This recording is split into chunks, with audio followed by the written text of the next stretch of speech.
이재명 더불어민주당 대선 후보의 재정 공약 사실 제가 뽑아봤거든요. 야, 이거 예상했던 것보다가 더 충격적입니다.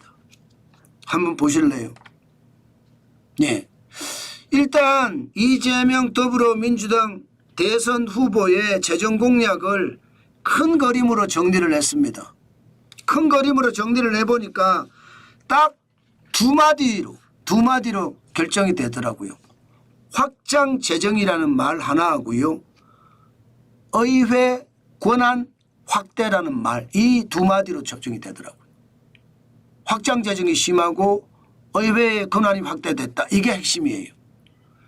세부 내용을 들어가 보면 국회의 재정 권한을 강화했습니다.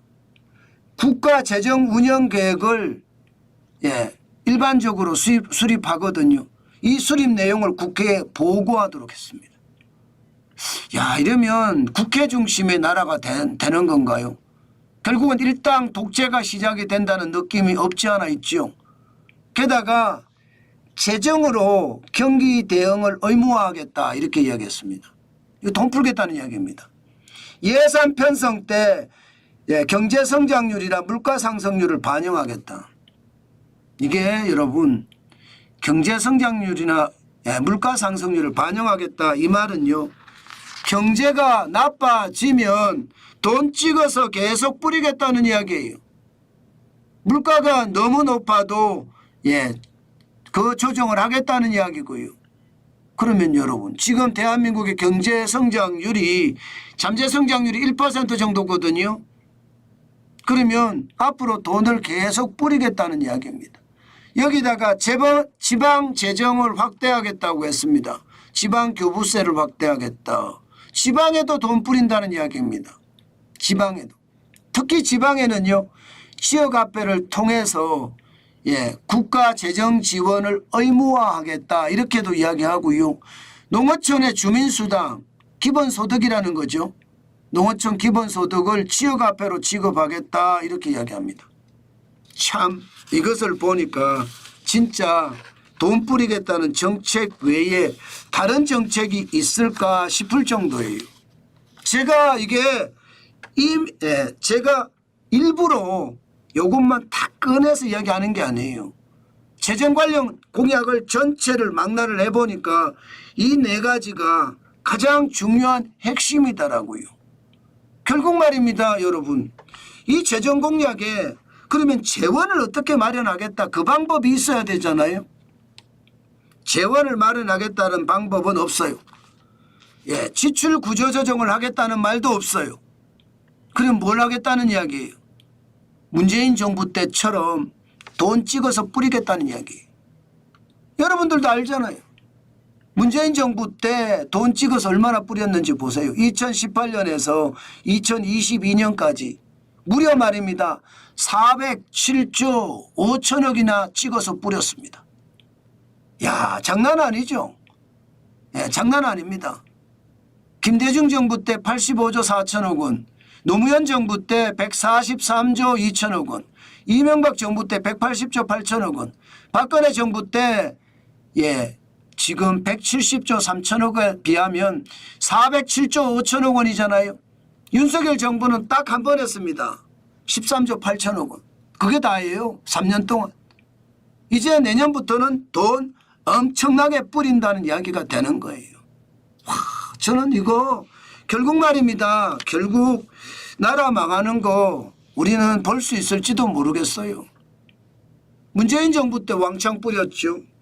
윤석열 정부 때 안 뿌렸다고 하지만 또다시 이재명 더불어민주당 대선 후보가 대통령이 되면 또다시 돈을 확 뿌리겠다는 거예요. 결국 문재인 정부에 실패했던 사례를 또 한 번 반복한다는 얘기. 그러면 나라 부채는 어떻게 될까요? 지금 국고채 보세요. 국고채. 국고채를 보고 있으면 여러분 난리도 아닙니다. 2025년 올해입니다. 이게 채권 발행해서 찍어낸 돈이거든요. 1155조 5천억 원이나 됩니다. 언제 많이 찍었느냐. 보시는 것처럼 평상시에는 100조 내외 100조 내외 2017년 18년 19년 100조 내외를 찍어냈습니다. 그러나 2021년에 180조 5천억 원 2022년에 168조 6천억 원 돈 엄청나게 찍어냈습니다.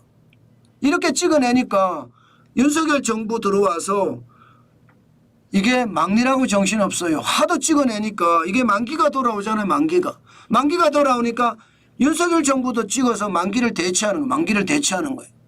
그러다가 2024년에는 158조 4천억까지 줄여놨으나 결국 터질 게 터졌습니다. 2025년에는 13조 8천억 원의 추가 경정 예산까지 포함을 하니까 결국 207조 역대 최저로 찍어내 역대 최대로 207조 천억 원이잖아요. 만약에 여기에 이재명 더불어민주당 대선 후보가 대통령이 되면 아마 207조가 아마 250조 260조 이렇게 올라갈 거예요. 계속 돈을 뿌릴 거니까. 그렇게 되면 국가 부채는요. 아마 한두 해 뿌릴 것이 아니거든요. 문재인 정부 때 2018년 33.9%였어요. 33.9%. 33.9%가 끝날 무렵에 45.9%가 됐잖아요. 45.9%.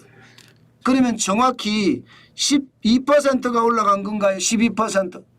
그러면 지금 2025년에 48.4% 여기에 12%를 플러스를 시키면 60.4%가 된다는 건가요?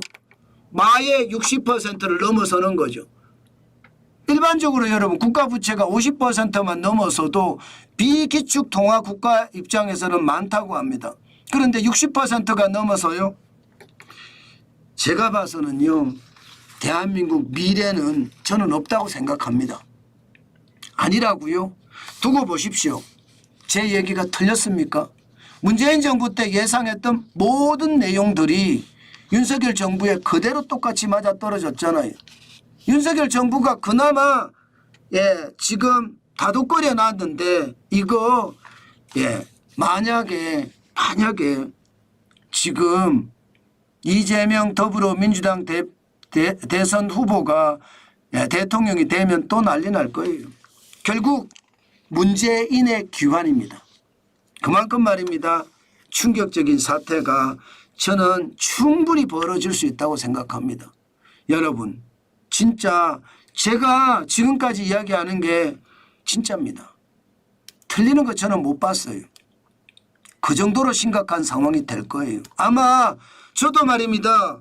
이렇게 정부의 정책을 비판하고 견제하는 역할을 지금까지 해왔거든요. 필부지만.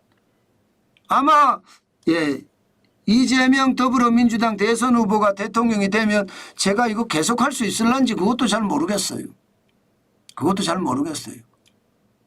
저도 문재인 정부 때 정관진 TV가 진짜 고난을 겪었거든요. 2020년은 정관진 TV가 잘 나갔습니다. 2021년, 2022년 장난 아니었습니다.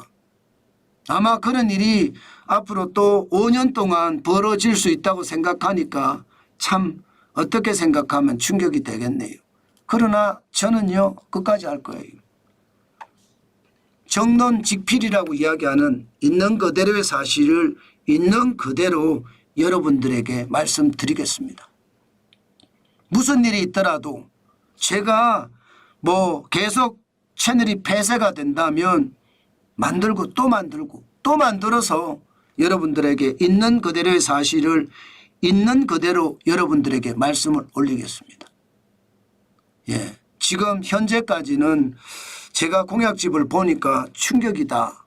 그 말 여러분에게 또 드렸습니다.